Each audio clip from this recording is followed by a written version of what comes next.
بسم اللہ الرحمن الرحیم، السلام علیکم۔ نیوز پلس اسپیشل ٹرانسمیشن میں آپ کو ایک بار پھر خوش آمدید کہیں گے۔ میں ہوں معظم شاہ، اور آج جو نواز شریف جے آئی ٹی کے سامنے پیش ہوئے ہیں اس خبر پر بھرپور تجزیے کے لیے میرے ساتھ موجود ہیں سید قطب احمد صاحب۔ آپ کو خوش آمدید کہیں گے، آپ کا بہت شکریہ تشریف لانے کے لیے۔ تعلق آپ کا جماعت اسلامی سے ہے، اور آج چونکہ اہم دن ہے، بڑا دن ہے، اور کس طرح سے اچھا دن ہے یہ پوچھنے کی کوشش کروں گا، لیکن ابھی آپ کو بتاؤں کہ اہم اپڈیٹ یہ ہے، وزیر اعظم نواز شریف صاحب تقریباً 3 گھنٹے سے جے آئی ٹی کے سامنے پیش ہیں اور جے آئی ٹی کے سوالات و جوابات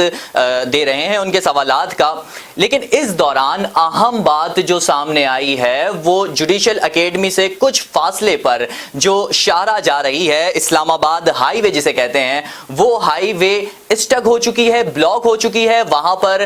روڈ چونکہ بند کیا گیا وزیر اعظم کی آمد کی وجہ سے، لیکن وہ روڈ اب تک بند ہے۔ متبادل روڈ کیوں فراہم نہیں کیا گیا؟ اور جب وزیر اعظم وہاں سے واپس جائیں گے تب تک وہ ٹریفک رکا رہے گا۔ شدید گرمی، روزے کی حالت، ٹریفک کی لمبی قطار وہاں پر موجود ہے۔ سر، میں یہ جاننا چاہوں گا کیوں متبادل روڈ کیوں نہیں فراہم کیا گیا؟ کیا یہ کوشش یہ نہیں کی گئی کہ میں ایک صرف سوال کر رہا ہوں، کیا یہ کوشش یہ نہیں کی گئی کہ وزیر اعظم صاحب جب تک موجود رہیں گے تب تک ایک طویل قطار رہے گی؟ دباؤ نہیں ہے کسی طرح کا؟ دیکھیے جی، بسم اللہ الرحمن الرحیم، میرا یہ خیال ہے کہ یہ ایک مائنڈ سیٹ ہے اچھا جو ہماری جو بھی حکمران پولیٹیکل پارٹیز ہوتی ہیں ان کے اندر ڈیولپ ہو جاتا ہے۔ ٹھیک ہے۔ اور مائنڈ سیٹ ان کا یہ ہوتا ہے کہ وہ کسی اور طبقے کے لوگ ہیں اور جو عوام ہیں وہ کسی اور طبقے کے لوگ ہیں۔ یہی چیز ہم ہر جگہ دیکھتے ہیں۔ یہ تو آپ نے چھوٹی سی ایگزامپل، آپ نے روڈ بلاک، لیکن سر کسی اور طبقے کے لوگ، معذرت آپ کو کٹ کر رہا ہوں، یہیں سے دوبارہ شروع کیجیے۔ کسی اور طبقے کے لوگ آج ایک طبقے کے بن کے گئے، ایک گاڑی میں گئے، اپنا پروٹوکول چھوڑ کے گئے، جھنڈے والی گاڑی ہٹا کر گئے۔ میں آپ اس طرف بھی آ رہا ہوں، آپ نے جو بات کی ہے جو میں مائنڈ سیٹ کی بات کر رہا ہوں۔ آپ دیکھیں نا کہ لوگ وہاں پہ سڑکوں پہ کھڑے ہوئے ہیں، کسی کو پریشانی ہے۔ یہاں پہ ہم کراچی میں بھی دیکھتے ہیں نا یہ چیز کہ کوئی ہمارا ایئرپورٹ سے آ جائے تو شارع فیصل بند ہو جاتی ہے، لوگ کتنے گھنٹوں کھڑے رہے، لوگوں کو پریشانی نہیں ہوتی۔ یہاں پہ ہم نے دیکھا کہ کراچی کے جو ایم این ایز اور منسٹرز جو یہاں سے منتخب ہوئے، ایم کیو ایم کے لوگ ہوں چاہے وہ پیپلز پارٹی کے لوگ ہوں، ان کے آگے جس طریقے سے پروٹوکول چل رہا ہوتا ہے، اور میں نے اپنی آنکھوں سے دیکھا ہے کہ پروٹوکول کے لوگ جس طریقے سے بدتمیزی کرتے ہیں موٹر سائیکل والوں کے ساتھ، اور جس طریقے سے وہ لوگوں کو مارتے ہیں اور گاڑی کے ساتھ کچھ کرتے ہیں، یہ سمجھتے ہیں کہ یہ کوئی بادشاہ قسم کے لوگ ہیں، یہ وہ لوگ ہیں جو رائے کے ساتھ جو مرضی کر سکے۔ اب یہ جو صورتحال آپ بتا رہے ہیں کہ جوڈیشل کمیشن کے سامنے وہ موجود ہیں تو پوری روڈ ان کی بلاک کر دی گئی ہے، ان کے پاس 10 بہانے اس کے ہو سکتے ہیں کہ جی یہاں پہ جو ہے نا سیکورٹی پروٹوکول ہے، یہ ساری چیزیں موجود ہیں۔ اینڈ آئی انڈرسٹینڈ کہ دس از ایک ہوتا ہے، لیکن مسئلہ کیا ہے کہ میری زندگی کی جتنی اہمیت ہے اتنی اہمیت نواز شریف صاحب کی زندگی کی بھی ہے۔ ایسا ہونا چاہیے۔ مجھے کوئی پروٹیکشن نہیں مل رہی، اگر میں بالکل یہاں پہ موجود ہوں کہ مجھے جو چاہے جس طرح وقت چاہے مجھے مار کے چلے جائے، اگر وہی پروٹیکشن اگر مجھے نہیں مل رہی تو کیا فائدہ؟ میں آپ کو اگزامپل دیتا ہوں کہ کراچی، ہمارے گلشن اقبال میں، جو باقی علاقوں کے اندر جب کوئی ڈکیتیاں پڑتی ہیں، جب کسی کا چوری ہوتی ہے، پولیس سے جب رابطہ کرتے ہیں تو پولیس والے مجھ سے کہتے ہیں، ڈی ایس پی اور ایس ایس پی مجھ سے کہتے ہیں کہ دیکھیں جی ہمارے پاس تھانے کے اندر جتنے لوگ موجود ہیں، جو 3rd کلاس سپاہی ہے اور جو 3rd کلاس گاڑی ہے وہ ہمارے پاس ہے، اور بہترین جو پولیس ہے وہ ساری کی ساری وی آئی پی پروٹوکول پہ اویلیبل ہے۔ یہ میں اس مائنڈ سیٹ کی بات کر رہا ہوں کہ جو مائنڈ سیٹ ڈیولپ ہے، اب یہی مائنڈ سیٹ اسلام آباد کے اندر بھی ہے، یہی مائنڈ سیٹ کراچی کے اندر بھی، یہی مائنڈ سیٹ باقی جگہ بھی ہے۔ ہم اس مائنڈ سیٹ کو تبدیل کرنا چاہتے ہیں۔ ہم یہ سمجھتے ہیں کہ جو حکمران ہے وہ اس کو ویسی زندگی گزارنا چاہیے جیسے کہ زندگی ایک عام آدمی گزارتا ہے، یعنی کہ میں حضرت عمر فاروق رضی اللہ تعالیٰ عنہ کو یا جو باقی جو حکمران موجود ہیں، ابوبکر صدیق رضی اللہ تعالیٰ عنہ کے ایگزامپل لے لیں، ان کا یہ معاملہ تھا کہ جب وہ حکمران بنے تو عوام کے درمیان رہتے تھے، لوگ وہ خود ہی کماتے تھے، خود ہی کھاتے تھے، سب کچھ کرتے تھے۔ یہ وہ بیسکس ہے، یہ وہ بیسز ہے کہ جس کی بنیاد کے اوپر ہمارے معاشرے کے اندر اگر ہمیں تبدیلی نہیں آئے گی تو ہم یہ سب کچھ دیکھتے چلے جائیں گے۔ آج یہی وجہ ہے کہ ہمارے جو وزیر اعظم ہیں یا جو لوگ اقتدار کے اندر موجود ہیں وہ اسی مائنڈ سیٹ کی وجہ سے انہوں نے سمجھا کہ مال جتنا کھاؤ، جتنا لوٹو، اس لوٹ کے قصور کے اندر ہم اس جہاں تک ہم پہنچ کے چلے گئے۔ یعنی کہ ہم مجھے بتائیں کہ یہ کہاں سے آئے کہ جو اربوں روپوں کے ان کے جو گھر ہیں موجود، اس کے اندر یہ کدھر سے، کس نے کیا، یہ کہاں سے آئی یہ پیسہ؟ یہ میرا اور آپ کا پیسہ ہے۔ یہی وہ مائنڈ سیٹ ہے کہ جس کو راستے سے روکنے سے شروع ہوا اور راستے سے روکنے سے یہی میں آپ سے ایک سوال کرنا چاہوں گا۔ یہ ہمارا اور آپ کا پیسہ ہے جو کہ اربوں روپے کا ٹیکس یہاں سے وہاں پہنچایا گیا، اس کا حساب دے رہے ہیں، اس پر ہم الزام ہی جو کہ عائد کیا گیا ہے اسی کا جواب دینے گئے ہیں۔ لیکن مجھے یہ بتائیے، آج مریم نواز کا بھی ٹویٹ آیا، آج بڑا اہم دن ہے، اور جس طرح سے مسلم لیگ نون کے رہنما علماء اس کو گردان رہے ہیں، جس طرح سے دیگر کچھ لوگ، کچھ حلقے اس کو یہ دن ثابت کرنا چاہ رہے ہیں کہ بہت کوئی اچھا دن ہے اور حکومت نے بہت کوئی اچھا کام کیا ہے، وزیر اعظم صاحب آج پیش ہوئے ہیں تو وزیر اعظم نے کوئی نیکی کر لی ہے، تو مجھے یہ بتائیے کہ یہ ہمارے یہاں اچھے برے کی تمیز ختم ہو گئی کہ اس سے پہلے بھی جب سپریم کورٹ نے فیصلہ سنایا تو مسلم لیگ نون نے مٹھائیاں تقسیم کی تھی، مسلم لیگ نون کی جانب سے کہا گیا تھا کہ بڑا اچھا فیصلہ ہے، بعد میں پتہ چلا جی جناب 3 ججز جو ہے وہ جے آئی ٹی بنانا چاہتے ہیں اور 2 ججز جو ہے وہ انکار کر چکے ہیں فیصلے سے، تو مجھے بتائیے اچھے اور برے کی کیا تمیز ختم ہو گئی ہے؟ دیکھیں میں آپ کو پہلی بات تو یہ ہے، میرے خیال ہے ایک ٹرینڈ تو کم از کم یہ اسٹیبلش ہوا ہے، جی ٹرینڈ یہ اسٹیبلش ہوا ہے کہ وزیر اعظم کو بھی اگر وہ کوئی چیز گڑبڑ کرے گا تو اس کو کال کیا سکتا ہے، اس کو جواب دیا سکتا ہے، یہ اٹس اے گڈ ٹرینڈ، اس میں ہمیں جو ہے نا اس بات کو سمجھنا چاہیے، یہ ایک اچھی بات، یہ ٹرینڈ ہے جس ہیز ٹو بی اسٹیبلش کہ جو بھی وزیر اعظم بنے اس کو یہ پتا ہونا چاہیے کہ میں جگہ میں کچھ کروں گا تو میں اس کا جواب دہی مجھے دینی ہوگی۔ دیکھیں یہی وہ چیز ہے جو نہ ہونے کی وجہ سے ہم یہاں تک پہنچے، لیکن اس میں ایک بہت بڑی امپورٹنٹ فیکٹر ہے، کیا وہ امپورٹنٹ فیکٹر یہ ہے کہ جماعت اسلامی نے جب سپریم کورٹ میں یہ کیس فائل کیا جی تو اس کیس فائل کرنے میں جماعت اسلامی کا جو سٹینڈ ہے اس کے اوپر وہ یہ ہے جی کہ یہ نہیں چلے گا جی میرا چور زندہ آباد تو تیرا چور مردہ آباد، یہ کام نہیں چلے گا،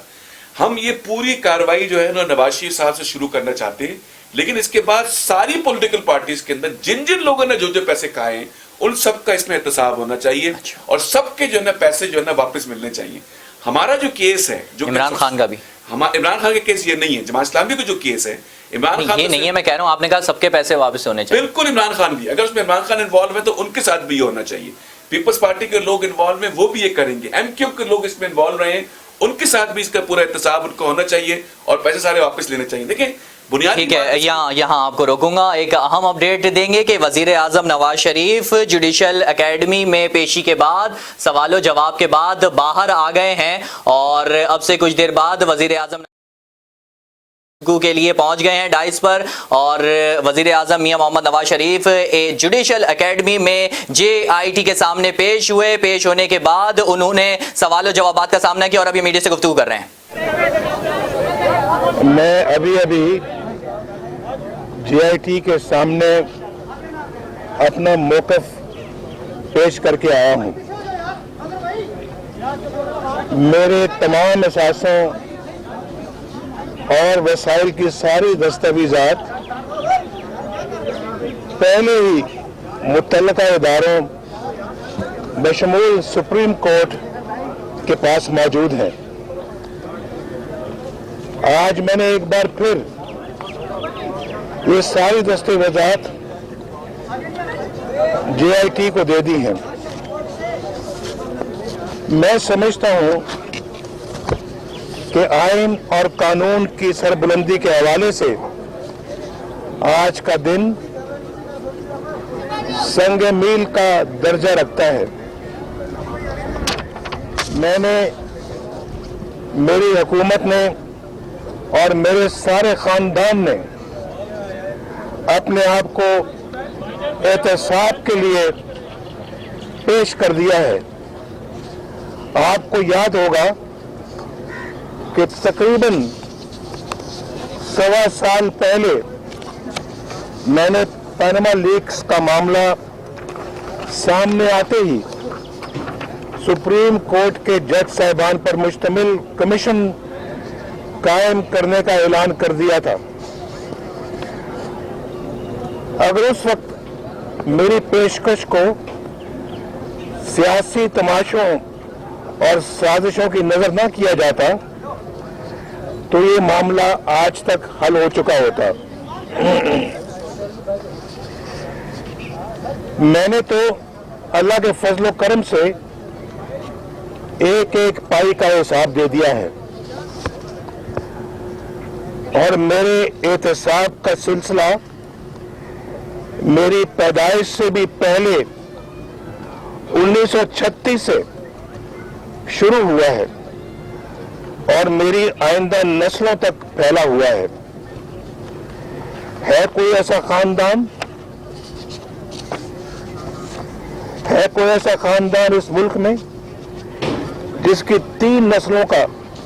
ایسا بے رحمانہ احتساب ہوا ہو؟ میرا احتساب ہمارے سیاسی مخالفین پیپلز پارٹی کے ہر دور میں بھی ہوا